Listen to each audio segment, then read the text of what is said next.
Coming Back is a listener-supported podcast. To support the show and receive weekly grief guidance from me, monthly group grief support calls, and the first look at upcoming books, courses, and projects, become a patron now at patreon.com/ShelbyForsythia. Just $3 a month gets you access to everything there is to see on Patreon, plus connection to a beautiful group of grievers just like you. Unlock grief support now for $3 a month and support this show at patreon.com/ShelbyForsythia. Thank you so much for listening. What if you could improve your relationship to grief a little bit every day? If you're looking for comforting words and practical exercises condensed into one small paragraph each day, check out my new book, Your Grief, Your Way. It's a non-religious daily devotional that helps you get in touch with your heart and your grief for a full year. Find Your Grief, Your Way now on Amazon, Audible, IndieBound, Barnes & Noble, or anywhere else you buy books. And stay tuned to the end of this episode for a special excerpt from Your Grief, Your Way.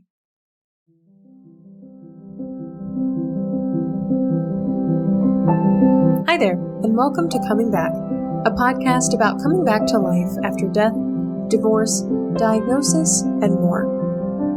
Today, I'm speaking with my friend Mona Luna, who, within the course of a year, recognized and addressed trauma from her childhood and within a romantic partnership.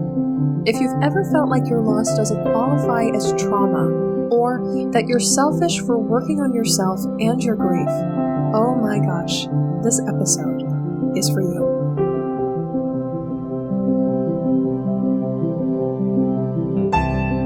I'm Shelby Forsythia, an intuitive grief guide and author who speaks, writes, and teaches powerful truths on grief and loss.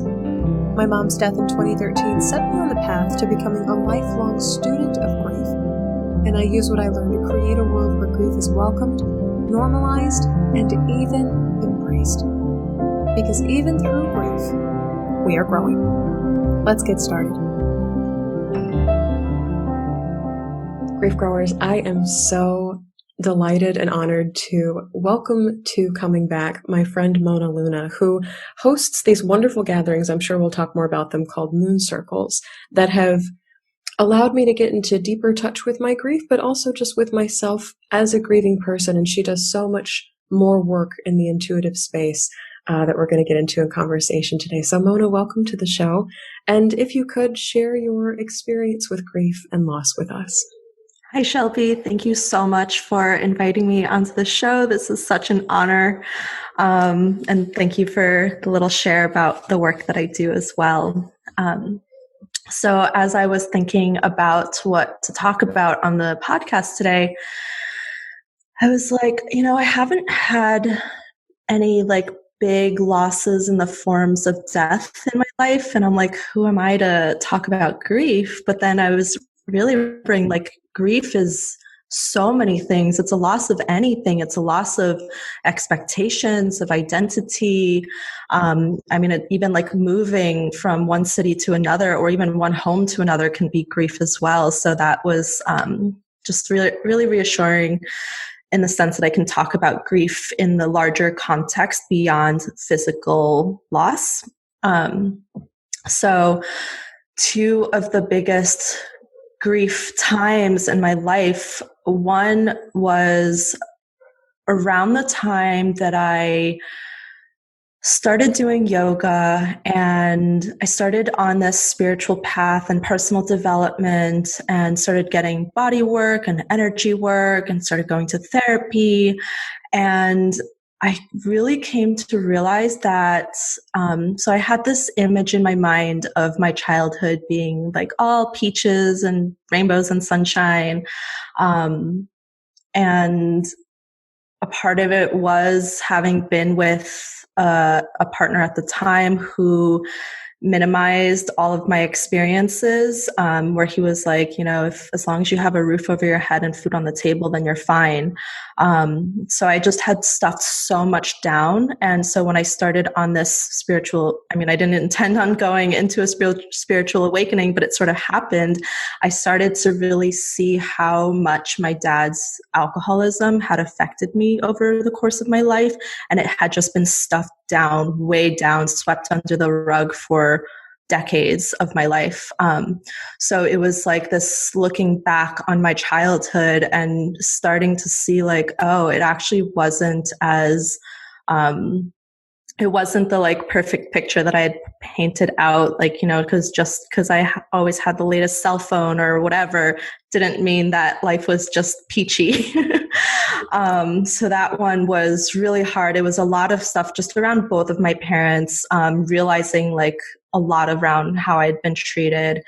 I do have to say they are amazing parents. They were doing the best they could, and it was also really damaging in a lot of ways. So that was the first time. And then the second time was, so I was in this relationship from the time I was 15 until 26. So like 11, 12 years, it was almost 12 years. And, the relationship was very unhealthy. It was very toxic and abusive in both directions. And I had done a lot of things that I wasn't proud of. And all of the stuff that I'd done was being held over my head constantly. And it was being used to manipulate me. And I actually didn't realize that until, and I have this like very distinct memory. It was like a Wednesday in February. And my ex and I at the time, we were having this like entire month of just like blowout fights. Like they were the worst they had been in a long time. And he ironically told me to look up emotional abuse. So I did. And I'm on the train, I'm on the Brown Line in Chicago. And I'm reading this article about emotional abuse. And as I'm going through like this article of like 10 signs of emotional abuse, it's starting to like dawn on me. And I'm like, oh my God, this is what I have been experiencing. And it just like felt like my entire world was crashing down around me. And like, I had no idea which way was up anymore. And I remember like texting my friend Lilia at the time, just like, I don't know what's what anymore. Please help. And so she and I hung out the next day, and I asked her to like read over some of the text message exchanges between my ex and I at the time. And she was like, oh my God, this is way worse than I ever could have imagined. And it just like started to really dawn on me that like, yeah, that I had been emotionally, psychologically, verbally abused and manipulated for so long. And it was so normal to me that I didn't even know any different. And so that was like a big part of like, it wasn't just a loss of relationship, but it was this loss of like, what is even real anymore? Yeah. And I'm nodding my head at both of these different experiences because grief is very much about once you see, you can't unsee. There's like when you have an experience, you can't unexperience what it's like. And this is the case for death, divorce, diagnosis, and beyond. And it sounds like so much of your grief experiences are like, holy shit, there's a name for it. Holy shit, there's a description for what this experience is. I'm thinking of the story of your dad's alcoholism and then tying in with this partner of if you're provided for, that should be enough. And kind of this roof over your head, food on the table, like, why is that not enough for you? And then this other story of like uncovering emotional, verbal, psychological abuse. It's like, holy cow, there's a name for it. And I think the direction I want to go next is as you're uncovering all these things and starting to wrap words around experiences that you're having, what happens to Mona? Like, where does she go? I'm trying to wrap words around this experience too, but I'm like, how are you geolocating yourself in the midst of all of this? Because from what it sounds like, it could either be a recognition of, wow, I have wandered so far from myself, or I don't even know who I am anymore. or maybe both?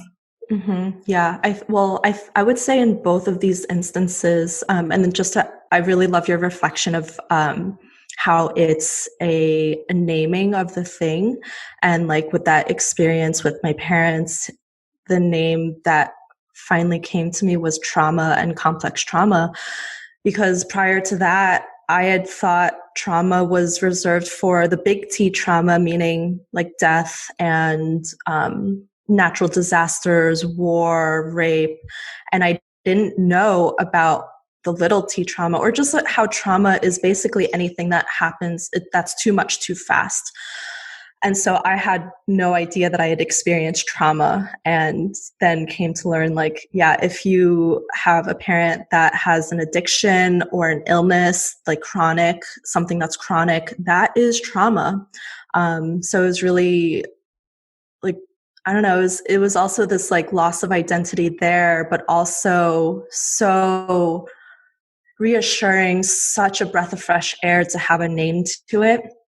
Coming back to saying about this geolocation, I didn't even know who I was at the time in, especially that first instance. And it's funny, I realized like both of these things, like both of these times that I came to name what all of this was, it was actually with the same year. So I realized that year of my life was so transformative. And before that year, I had no idea who I was. I had zero sense of identity.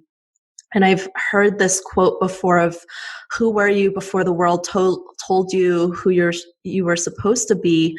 And when I've thought about that, like, I never had a time in my life before that when I knew who I was. I was from such a young age told, this is the way you need to act. Like, I can remember, like, from the age of like 3 years old being told that my skin was too dark and I was too short and things like that, from like 3 or 4 years old. I'm like, you're too short for a 3-year-old.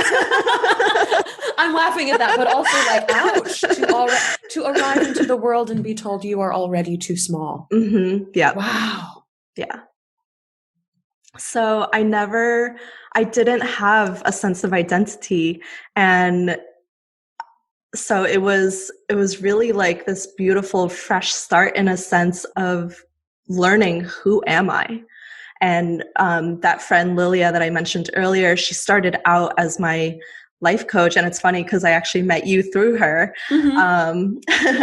And I remember in one of our first sessions, she asked me, who am I? And I could at the time name, I'm a photographer, I'm a designer, I'm a yoga teacher. And that was it. I had no idea who I was beyond those profession names. Yeah. And it's like, who are you beyond the actions that you take? Who are you beyond what you do? And this is like the cocktail party question that I absolutely hate when people ask me, well, because I think my line of work is hard to describe, because it's not just like, I'm an accountant and people know what that is. But also it's so hard to untangle ourselves sometimes from the work that we do or our careers in terms of identity, to know who we are beyond that, or inclusive of that, but maybe more than what transcends the work that you do, is a hard thing to answer. And I want to jump back to this really quickly, because I think you said some gold and I don't want people who are listening to miss it.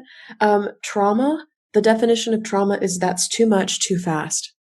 And so erasing the need for these big qualifiers for trauma of, it must have been a car accident or a natural disaster or a house fire or something at that level, which, yes, of course, is trauma, or like war, or being a refugee, or something like that being a part of your story, which, like, yes, trauma, but, and also I think sometimes we fail to name or fail to acknowledge the ways that we've been traumatized because we don't think it fits into like a textbook or a DSM or a psychological or even a societal definition of what is acknowledged as trauma. But this idea of any time your life has gone too much, too fast is trauma is, yeah. And even just this year, I did another podcast interview for another show. And just this year, I've only started to acknowledge that my mother's death was a sudden death and therefore it was a trauma. We had 7 days before she died, but that's not enough time to assimilate the fact that my mother is dying until the day she takes her last breath. And it is different from my mom died in a car accident, or my mom had a stroke and we never saw her again. So I know it's different from those things. And also there's this acknowledgement of, and that was still traumatizing to a 21-year-old girl. And so just allowing that deep breath to be taken and to acknowledge that, yes, maybe some of the things you have experienced in your life have been trauma, and allowing yourself to define them that way can allow you or free you up to access different kinds of healing because of that. And that's a really good segue into exactly where I want to go next of like, so then what did you reach for as Mona was meeting Mona for the first time? What were some of the things maybe that you reached for first, or where did you start to uncover your identity in this year of great transformation? Well, this year was really, I mean, my whole transformation was catalyzed by yoga. And so I was able, like, yoga was the first place, my mat, the yoga studio, it was the first place that I really felt safe. I'd always had insomnia, and like on the yoga mat during Shavasana, I would fall asleep almost every single time. And then I'd also done a bunch of yoga nidra, which is basically a deep guided meditation where you just lay on your mat, and nidra means sleep. And like, you know, the facilitator has you going through like bringing awareness to like your pinky finger, then your ring finger, then your middle finger, and then like up to your arm. And I swear I've never made it past the elbow. I just fall asleep. And so, yeah, so yoga was definitely that place for me. It was that solace. I was in a teacher training program. There were 6 women total in my group, and sort of at the tail end of that training, all 6 of us were hanging out in the sauna one night after class, just, you know, spending time with each other. And I remember that being the first time I had opened up about my dad's alcoholism, beyond one best friend in high school, my partner at the time, and like one friend in college. Like those were the only people I had talked to about it for over a decade. And then suddenly I was able to tell 5 other people at once about it. So yoga was definitely one of them. And then I've always had just absolutely amazing friends who have always been so supportive of me. So I was able to really lean on my friends at the time. Those were the 2 biggest ones, especially around that first realization around my childhood. Oh yeah, and of course my therapist, my life coach, my friends, and yoga. So it was definitely leaning on people. I want to ask maybe a pointed question. But did you ever feel or tell yourself the story of, I am selfish for doing so many things to work on myself in this season? I find this is a story a lot of grieving people tell themselves, that to access all of these things after a loss, to do yoga, to do therapy, to obtain life coaching or guidance from somebody's like, I'm doing so much work on myself. Shouldn't I be taking care of other people right now? Or shouldn't I be showing up better at work? Or shoulds? And I wonder if that story ever came forward for you. I love that question. And it wasn't something that I was telling myself, but it was something that I heard constantly from my ex. It was like all the time he would tell me that I was selfish for doing this thing and for doing that thing. When I started doing yoga, he told me that I was being selfish because I was spending so much time away from him and away from our house. Yeah, pretty much it was like really seen as this, I think he saw it as this threat. He tried to tell me how yoga was a religion, and I started like manifesting, writing, thanking the universe. And he said, you're praying, and I'm not okay with that. That's wild to me. Mm-hmm.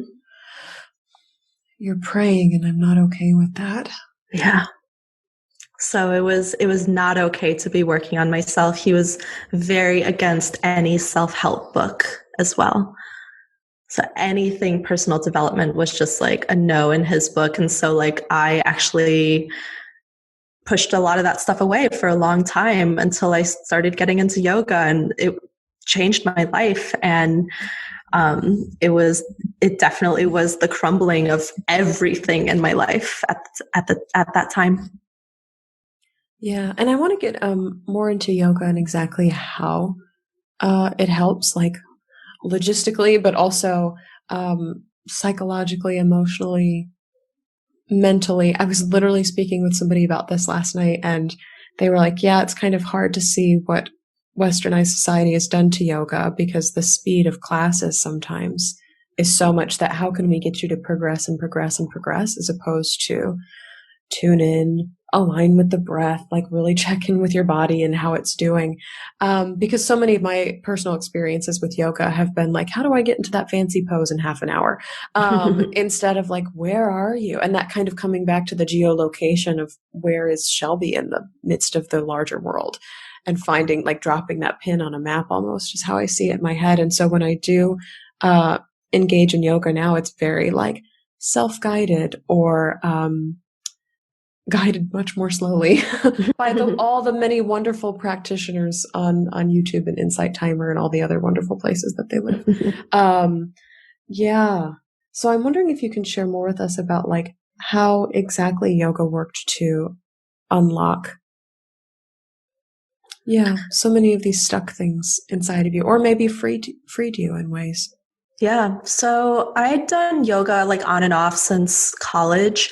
And ironically, I started getting into yoga because I was finally at a place where I was pretty happy with the way that my body looked. And I wanted something to just maintain that. So I was looking for a very challenging, vigorous practice. And I was also looking for something to help me with anger, because I had so much anger and rage at that time. So I found Ashtanga yoga, and this practice is, it's a sequence that stays the same every single time. So it's really beautiful, because anywhere you go in the world, it'll be the same exact sequence. And each pose is held for 5 breaths. And what's really beautiful about this practice is that because it's the same, you get to see this, you get to really notice the state of your mind, the state of your body every single day. Because one day you may be able to go into a certain pose so easily and so quickly, and then another day it's a huge struggle. And it really just shows that the body is different every single day. So it was a combination of that. And then I started following these yoga teachers on Instagram. 2 of the ones that had a really big impact on me were Kino McGregor and Rachel Brathen. And they spoke beyond the yoga postures. And what's also ironic at this time is that, like, in Ashtanga yoga, there's this peak pose where you put your legs behind your head. And I was definitely striving for that. Still can't do it. So it was definitely this like striving for that external validation, that external result. But what ended up shifting was definitely internal. So I was following these teachers, and they talked a lot about the philosophy. I read the Yoga Sutras, and the really got to know the 8 limbs of yoga. So it was really like that philosophy that really started to change things in conjunction with the physical shifts. Yeah, I like this version of yoga where you do the same thing every single time. Because it forces you to look at something else besides where your body is in space. You're like, that's going to be the same no matter which class you drop into. But this, it's almost like a forced observation of the internal. Yeah, it's a moving meditation. Yeah. And I love that phrase too, and becoming more mindful of not only where we are in space, but what we're thinking as we're moving around in it can be really helpful, and be like, wow, I've had that thought every single time I've gotten into that pose, or wow, I've been playing this on a loop for the last 20 minutes. And just to see what that is and how it impacts us, and also where grief and trauma lives and is stored in the body. Yes, absolutely. And then I also wanted to add more to your question from earlier around like this geolocation, because like yoga was definitely that catalyst for me, and it still feels like this place to come home to whenever challenges arise. I have practice so embedded in my body now that I can come back there and it just feels like home and a solace. But around the time of that breakup, I remember told, these are uncharted waters. I've never been beyond this relationship, the loss of that relationship. I was in that relationship for half of my life. And it was this shattering of the entire vision that I had for my future.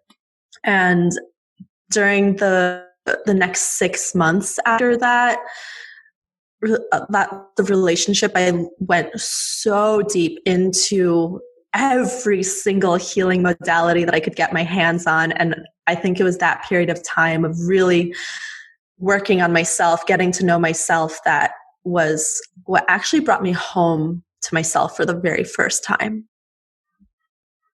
And I love that phrasing. I know you can't see me right now, but I'm smiling. Because I think so much of coming back is actually coming home to ourselves, because grief, trauma, disruption, and destruction take us so far away from who we are in the world. And so to come back, to return in some ways, is to arrive at a place that feels like home. And so it's like yoga is home, but then I am also home. And so it's like yoga is the vehicle that's returning me to myself. Yes. Over and over again. And that's really lovely. I wonder, as you're kind of grieving this relationship, I am grieving half of my life where I was entangled with a person who was not honoring to my home, my sense of home. What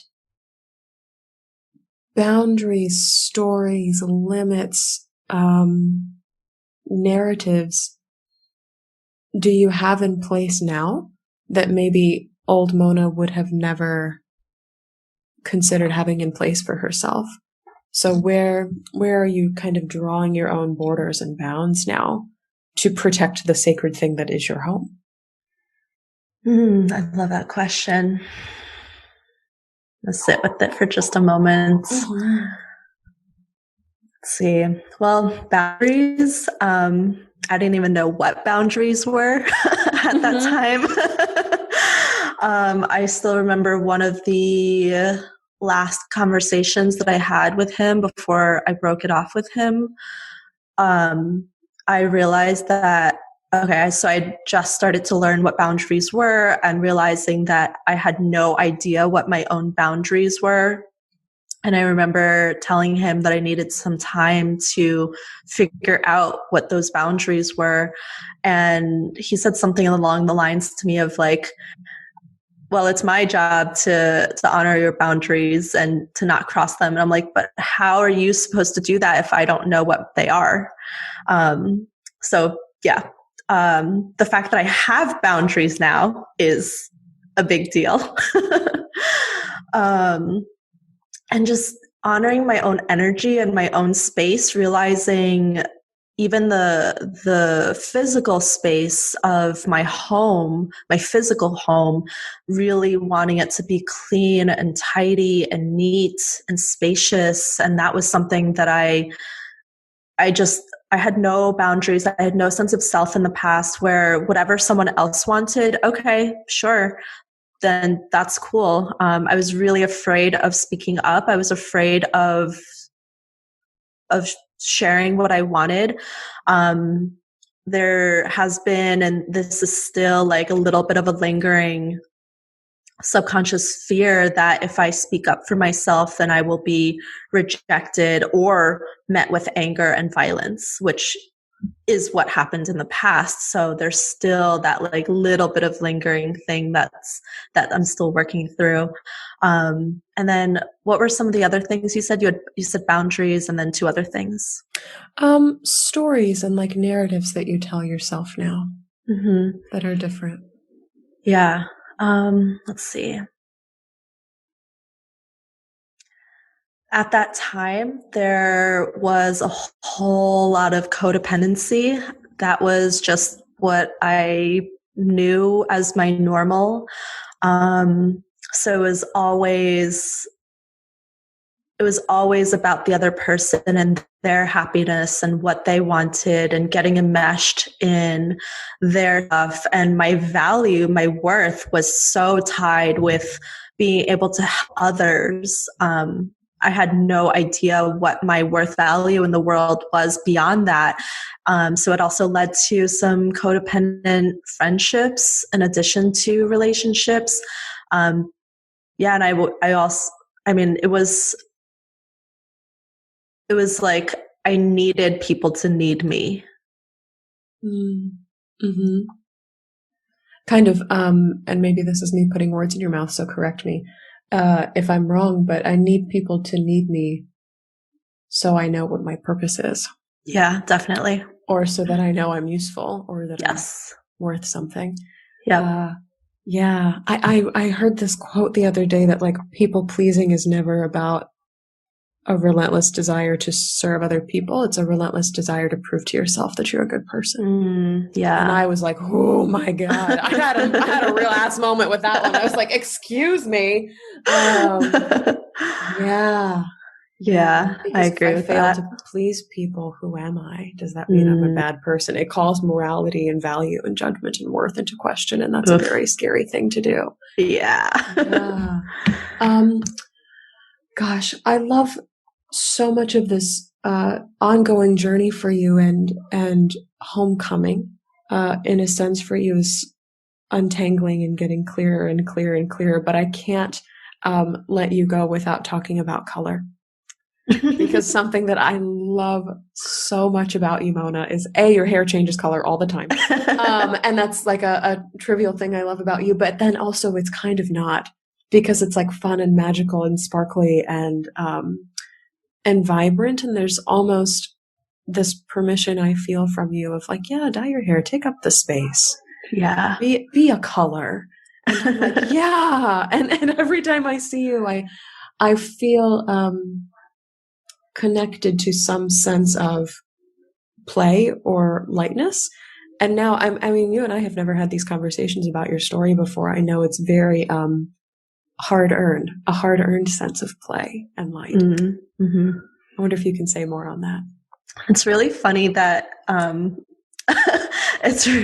that people perceive me, or they have this association with me with play, because I was actually just having a conversation yesterday with one of my friends how and this comes up for me again and again, that I am such a serious person and that I don't know how to play. And I'm like, but she has green hair. Of course she knows how to play. That's really funny. Yeah, and like spontaneity, what is that? Let me plan that into my calendar. I do this too. Oh my God. Let me plan some play into my calendar. Yeah, but I think there is definitely, so it's like, yeah, I may not know how to play in the sense of just like going to do whatever or having fun just for the sake of having fun, especially since growing up, it was like everything was done for a purpose. I wasn't allowed to do dance for a few years because, I wouldn't be able to be a professional dancer beyond the age of 30. So I had to learn how to play the piano and go to art and go to Chinese school and all of these things, all for the purpose of getting into an Ivy League college. So play was not something that was really allowed. But I have always had this sense of lightness of being. I absolutely love color. And this, I don't know if this is something that many people know about me, but I went to art school. And I studied design, and I absolutely love color. And I've always, I think it's, there's a lot of polarity in me where obviously I come across as this like super bubbly, vibrant, colorful person. And I also love talking about trauma. Mm-hmm. I love talking about those deep, dark things that people would rather not touch with a 10-foot stick. And so I really do feel like part of my purpose on this earth is to bring both, that you can be both. You can be fun and bubbly and lighthearted and talk about death and trauma and loss, and that it's okay to be all of that. Yeah. It's almost like permission for you to be a container for everything. Yeah. Yeah, that we're multifaceted, multidimensional beings. Yeah. This question just came to me of as you were continuing on in this journey, because I think that whenever we start doing the work of who am I, we never really stop. But looking at like the timeline of your life, I'm like, we're not very far out from that year. And yeah. I wonder if you still have these moments where you kind of second guess yourself or doubt your own wisdom. And I wrote down this question of how do you reassure yourself, or what do you say to yourself when you need to know that, like, I've got you. You've got yourself as you're continuing on. Like, you do have a support in the world, and that support is you. Well, I wonder what the voices in your head sound like then. I think a big part of it is that because I didn't receive the emotional support that I really needed throughout my childhood and throughout my life, like I was so beautifully supported in like financially and having, everything that I needed, survival needs. But I did receive a lot of love from my parents, but I didn't receive the emotional needs.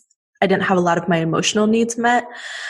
And then like didn't have that in that relationship in a lot of ways either. And there's this mantra that my therapist gave to me when I first started working with her. And it was, I am safe. I am okay. I can handle anything that comes my way.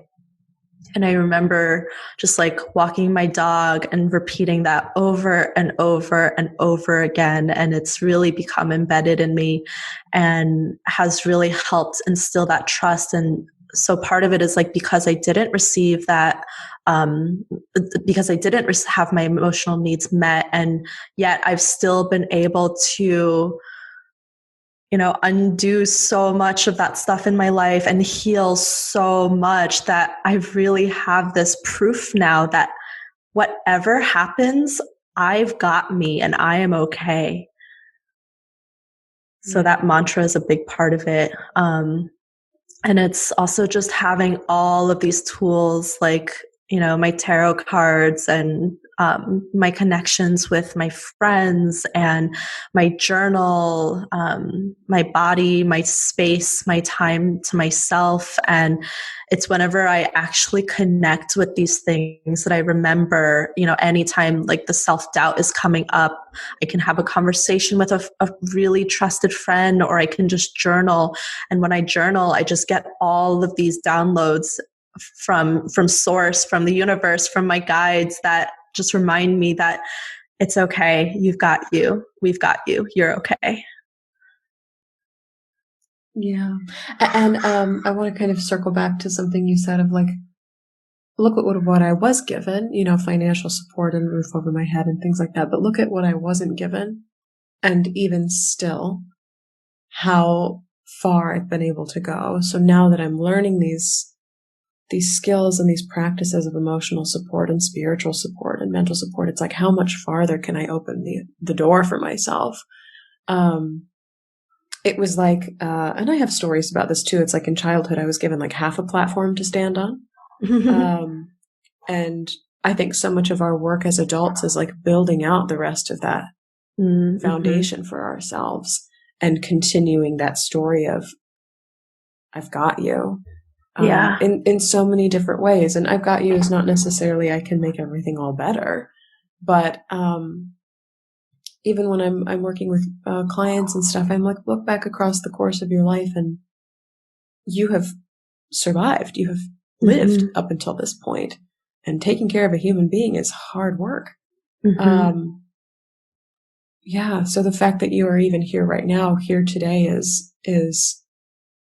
very powerful, very significant messaging for evidence. It's like you have all this proof, the history of you have made it up to this point. You've taken care of yourself in some form or fashion to get here. So now where else would you like to go? That's really lovely. Mona, I wonder, as we're kind of wrapping to the end of our conversation, where people can find your work, but what is it exactly that you do when you work with people? So I work with women one-on-one through coaching, and we work through mindset, self-worth, self-love, self-trust, abundance, money, like you name it, every aspect of your life, body image, food, health, relationships, boundaries. It's really this excavating of all of the beliefs that we've held up until this point, and reframing, reconditioning, reprogramming it for you to live the life that you really, really want to live, the life that you know is possible for you, that is beyond your wildest dreams. And I am living proof that it is so possible. And something that I didn't really get to share on this podcast are like all of the healing modalities that I learned over just even those 6 months after that breakup. And it's like, the work that I do with women is this wisdom that I've embodied over the past 5 years that I've been on this path.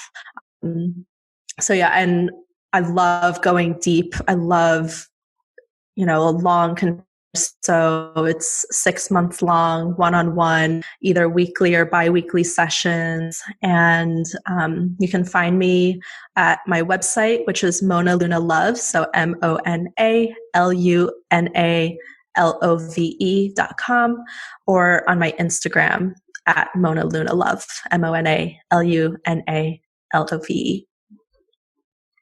Yeah. And Grief Growers, I continue to follow Mona's work because there is a possession of the self that very much inspires me in my own work too. Something about your work almost says, how dare you think you don't belong to yourself? And it brings me so much joy because I'm like, yeah. Oh my God. I love that. Thank you so much. And it brings me so much joy. And even, I had the luxury of sharing physical space with you when I lived in Chicago, and we did some moon circles in person. And the power of the space that you hold to allow the self to arrive is just, it brings me so much joy. And so I'm so glad to introduce you to people here on Coming Back. And also thank you so much for coming on and sharing your story of this great year of revelation and transformation. Thank you so much, Mona. Thank you so much, Shelby. I love the work that you're doing, and I share your work with like almost everyone I know. So this is such an honor. Thank you so much. Thank you.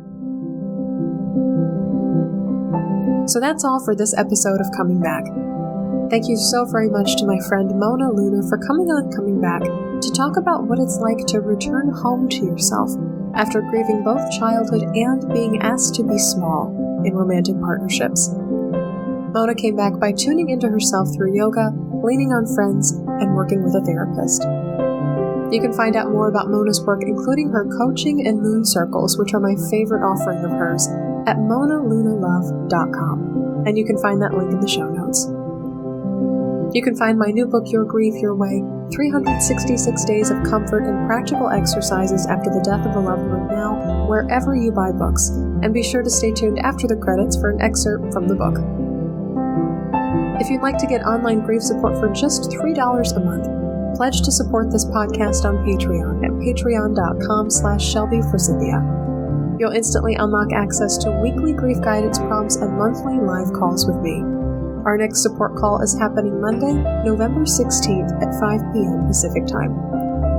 If you liked what you heard on today's show, subscribe to Coming Back on Apple Podcasts, Spotify, Google Podcasts, and tell a friend about Coming Back, because you never know what someone you love is going through. Thank you to Addie Goldstein, who composed our theme music. You can find me on Facebook at Shelby Forsythia Intuitive Grief Guide, Instagram at Shelby Forsythia, or simply shelbyforsythia.com. If you'd like to leave a question or comment for a future show, email me, Shelby at shelbyforsythia.com. As always, my dear grief growers, it was beautiful sharing this space and time with you today. I see you, I'm proud of you and the work that you're doing in the world, and I love you. Because even through grief, we are growing.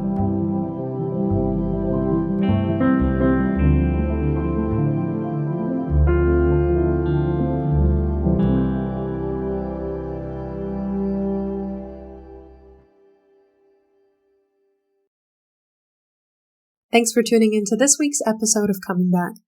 Now, check out the October 21st entry from my new daily grief book, Your Grief, Your Way. October 21st. Grief is characterized much more by waves of feeling that lessen and reoccur. It's less like stages and more like different states of feeling. Megan O'Rourke. There is no linear way out of grief, and life after loss is not an event with a finish line. While you may notice recurring themes or experiences in your grief, they don't always appear in order, and they don't always make sense to your brain. Grief is more like a zigzagging mountain trail than a line on a graph. It's a mix of uphill and downhill paths, with some switchbacks tossed in for good measure. Know that it's okay to feel like you're back at square one, because in grief, there are no squares at all. If this entry resonated with you in your grief, you can purchase Your Grief, Your Way now wherever you buy books, including Amazon, IndieBound, Barnes & Noble, and your local bookstore. See you next week on Coming Back.